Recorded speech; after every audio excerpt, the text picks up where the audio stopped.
If you're ready to experience more peace and joy in your life, if you want to feel more comfortable in your own skin, and if you're ready to discover and expand on your energetic gifts and personal power, you're in the right place. So here's your host, Kelle Sparta. Hello and welcome to Spirit Guides. I'm your host, Kelle Sparta, and transformational shaman. Yes, I know who I am. And a spiritual coach. It's so early, Josh. It's so early. We do these recordings at 7:30 in the morning. So I'm on my second cup of coffee and it isn't helping. So I'm here as always on Mondays with my friend and fellow spiritual coach, Josh Radewan. And we are going to be talking today about can healing help me survive my awkward family gatherings? And the answer to that is yes. So, okay, done. We're done for the day. We're done. We said we were going to start keeping these shorter for you. It's the least we could do for the person on the move. Don't forget to like, subscribe, and share, right?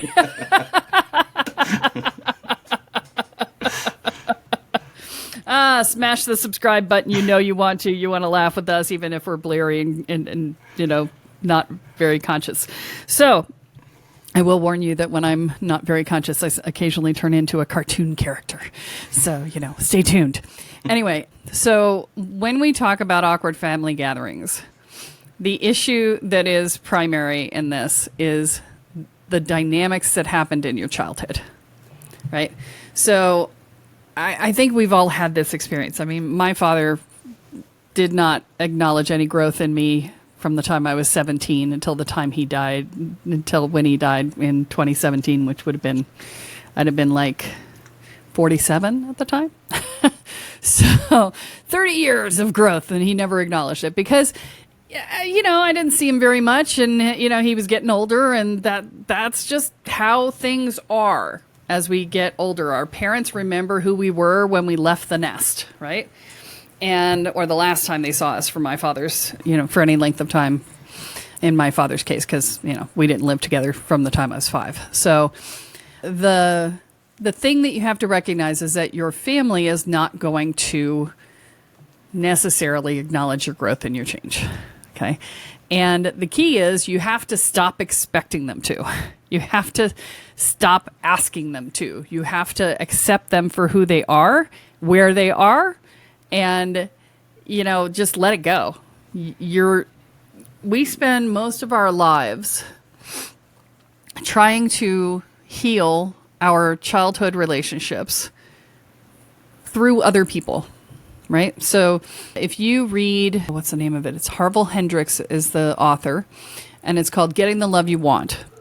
If you read that book, it will talk to you about what he calls imago therapy. And therapy, not the right word. Bleary. Anyway, the concept is that you will date your parents until you heal your relationship with your parents. That is the deal. Okay. And, within the family dynamic, you can't change the way that they are going to be with you. All you can do is change the way that you are with them and the way that you hold your reaction to and your being with the family dynamic. Now, let me say this. Some family dynamics are terminally toxic, and those relationships should be terminated. Okay, if you have a family dynamic where you have been made the scapegoat and the black sheep of the family, you are not going to solve that problem. You need to be done. If you have a family dynamic where you are constantly gaslit about your experience, that is not a healthy dynamic to be going into. Okay, these are things where it is worthwhile to leave the family dynamic and find a different way to belong to your ancestral line other than visiting and doing fucked up family gatherings. Okay. This is I want to say this out loud. I'm giving you permission right now. You don't have to engage in these scenarios. This is active abuse. And anytime you're in an active abuse scenario, you should be out of the active abuse scenario. Let me be clear. There is no, I'll just, gut through it. No. Stop that. Do not allow yourself to be abused.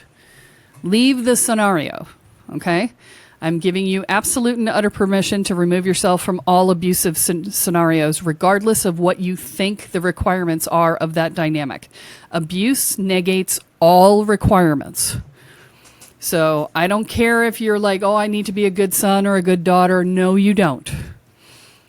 Because good sons and daughters are good sons and daughters to the people who are good parents. Good. Let me say that differently so that I'm not excluding the non-binary people. Good children are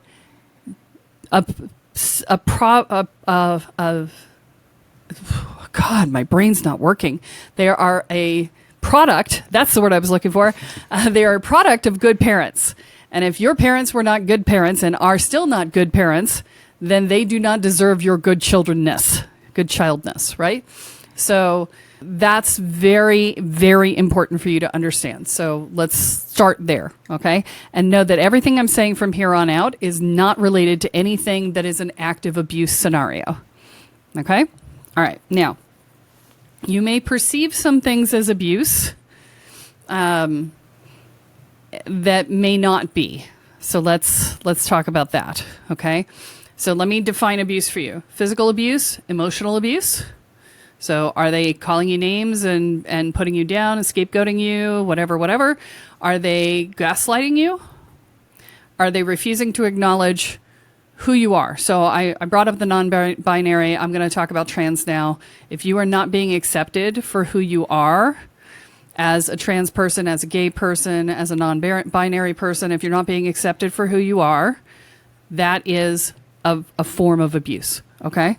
So I want to be clear that that's how that is, okay? Now, there are different levels, and you will choose whether or not you want to engage, right?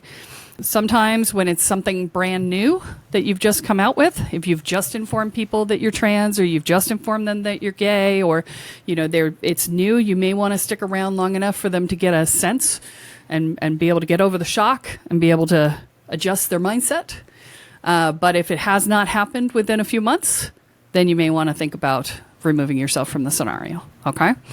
So these are the things. And of course, therapy is always a good thing to help you with the support for this, right? So let's also talk about other types of challenging family gatherings.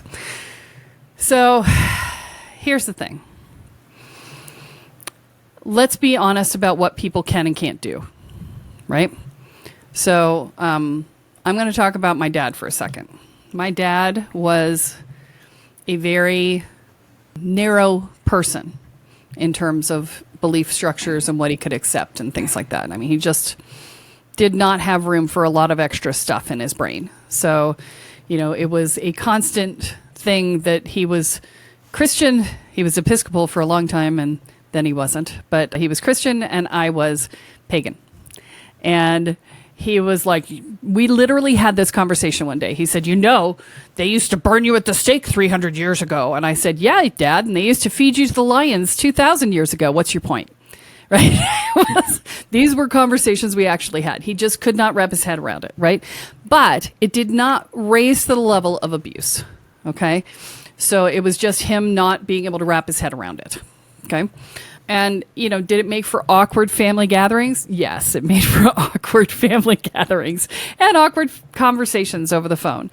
And so what you have to understand is that there's several reasons why this is a problem for you.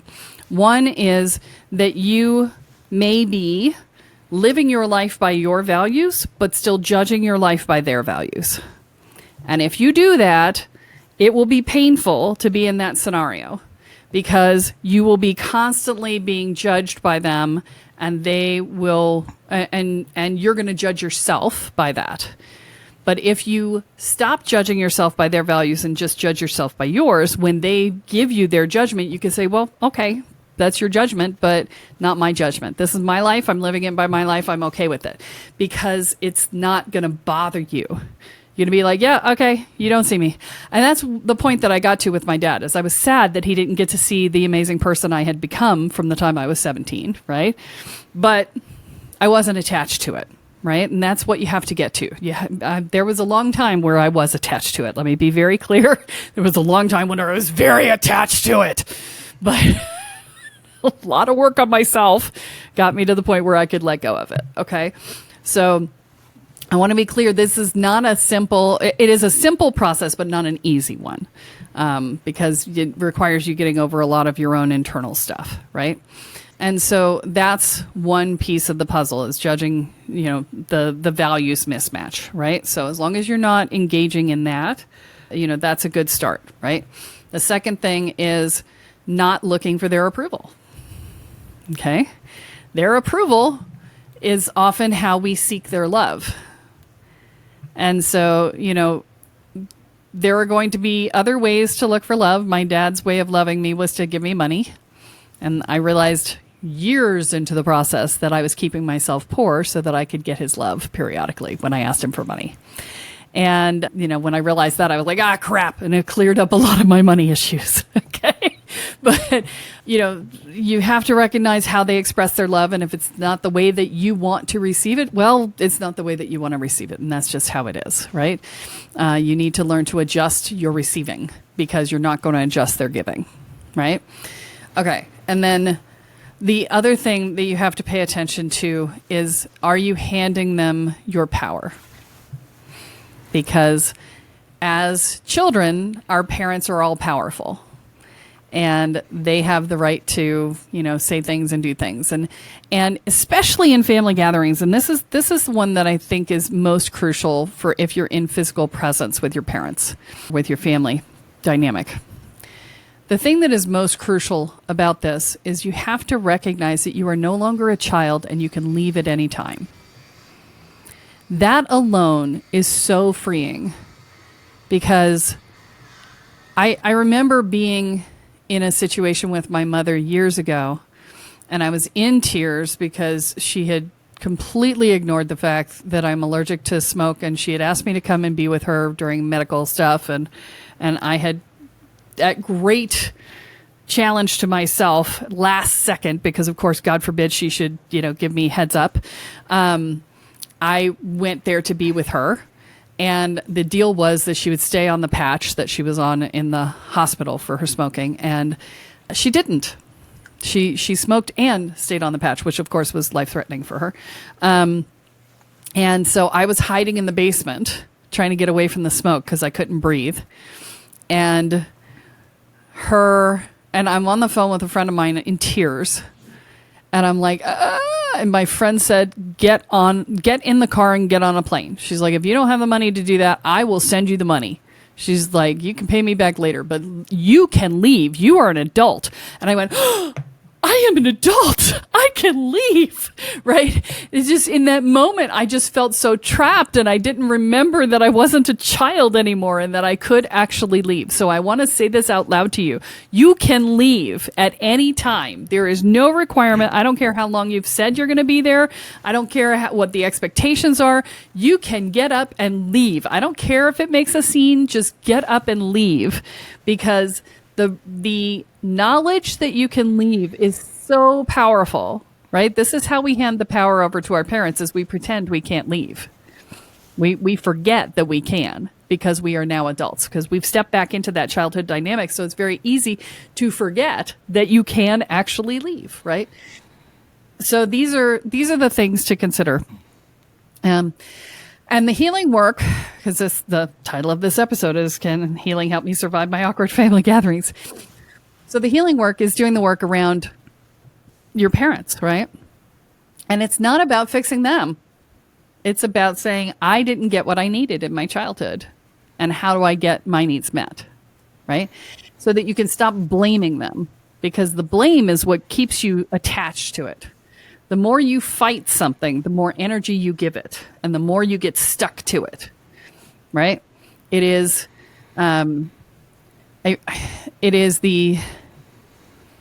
oh God, I really wish there were a better metaphor for this, because the metaphor we have is so steeped in racism. I hate to use it, but it's the only metaphor I can think of. It's the tar baby thing, where you're like beating your hands in, and the more you beat, the more it holds on to you, right?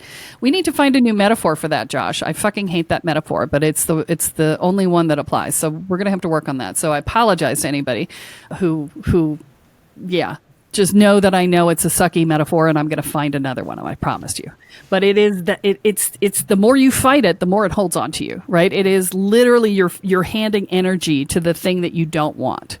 So you've got to let go of that. You have to stop the blame game, right? So this is the thing. You want to make sure that you're pulling your energy back into you, right? That is the thing, is you want to pull your energy back into you and make sure that you are holding on to your own power. Okay? So to do that, you have to say, I didn't get what I needed, not you didn't give me what I needed. That's the difference, right? You got to pull that energy back. And once you can stop playing blame game, now you have the ability to really focus forward on it and be able to decide what it is that you want to do with your life, right? So, Josh, you have been silent for 15 minutes. You're just taking it all in. I mean, you were on a good roll there, and I, like no one follows Jerry Lee Lewis, right? Nobody follows the Kelle. So let me try to let me try.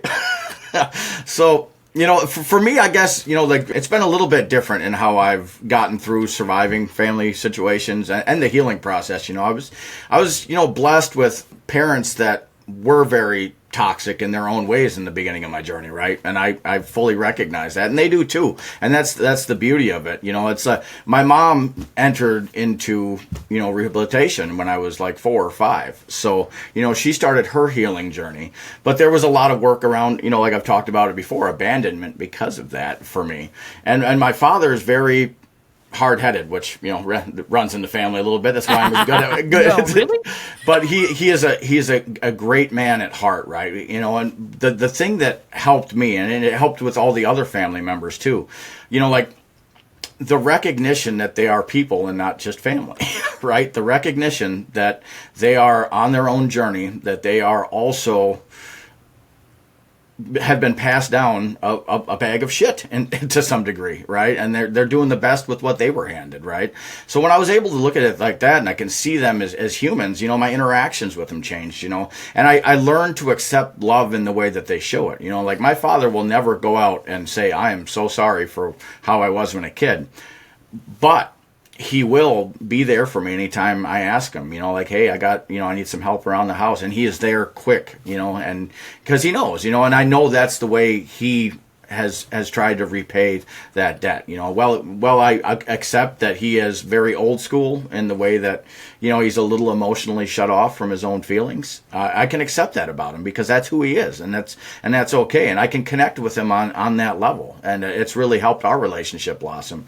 And and with my mom, it's she's also very stern, right? And there was a huge time, like it's funny because I want to tie this in because there was a time when I was really giving my power over to them, and it was before I stepped on this path fully and committed to it. I remember going to their house the morning that I quit my day-to-day job that paid me more money than I had ever made, and I was like, I'm gonna pursue a career in spiritual transformation. And my dad did the heavy breathing, like he didn't say a word because I was like, I know this is gonna sound crazy, but I have to follow really what my spirit is telling me to do. And they were both like semi-concerned, and probably for good reason, at the beginning, because they're basing their life on what they've experienced, and like they've experienced that you have to work hard to barely survive. And I was like, I don't want to do it, and I want to do something that fills me up. But when it was that, and this came from that, like this concept came from that Gay Hendricks book. What was it called? You know what I'm talking about? Getting the Love You Want. No. Gay Hendricks. Yeah, I'll remember that. We'll put it in the show notes. No, the Big Leap. The Big Leap. The Big Leap. There you go. Yeah. So, and I didn't know this. This was before I read that book. But, like, I had that tendency to create these conversations in my head for 3 months, 4 months, and then it's just a revolving door. And just a 10-second conversation let all the energy out of it. Like, this is how I authentically feel. I am an adult, and this is the route I'm taking. I'm not asking for your blessing, and I said that in the conversation. I'm not asking you for your blessing. I'm just letting you know this is what I'm doing with my life, and I appreciate your support if you can give it, and if not, I respect that as well. I understand that you are human. You have your whole life of programming that you have to work with, and I fully respect that. And So I'm just going to stop you there if you're open to a little coaching. let's go for it. You have your whole life of programming, which is basically what you're saying is, if you're not supporting me, you're wrong. But I understand why you're wrong, because you've been programmed to be wrong. I mean, that's a way to look at it. I guess I looked at it more from stepping into my power about it, right? I didn't really look at it like, if you don't support me, you're wrong. It was just more of like a finality, like, this is how I feel. And I know that you're huge with language, and sometimes when I say things, you're like, language.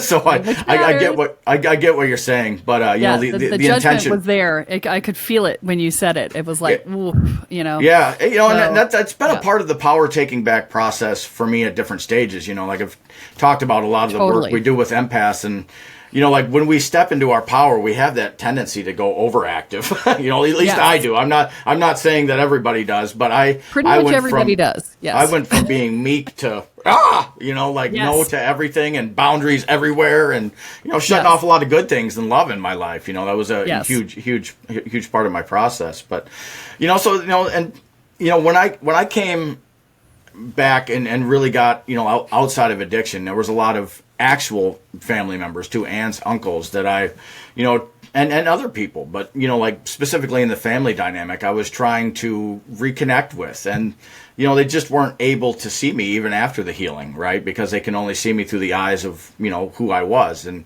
I there was a point that I was really looking for that validation. I was like, I just need you to see me for who I am today and love me for it, and maybe even a little praise, because that was an absolute feeling, like that I had to work through. And now it's like, I've cut a lot of people out of my life, including family, and it doesn't mean that I don't love them, that I don't care for them. I just know what's good and conducive for my own mental health, and I accept them, and I accept that the shit that I used to do left some lasting scars on people too, and I can take my part in that, because none of us are impervious to the things that we create as well. So it's the looking glass, right? We have to see that we are also a part of it. At least that's been a huge part of my process, and really coming into unconditional love too. It's like it's one of the statements you said. I love everybody. Some people I just have to love from farther away at certain times.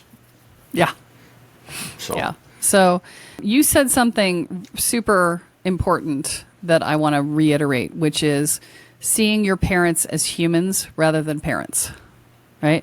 If you can see them as people rather than parents, then you're a long way towards your own healing.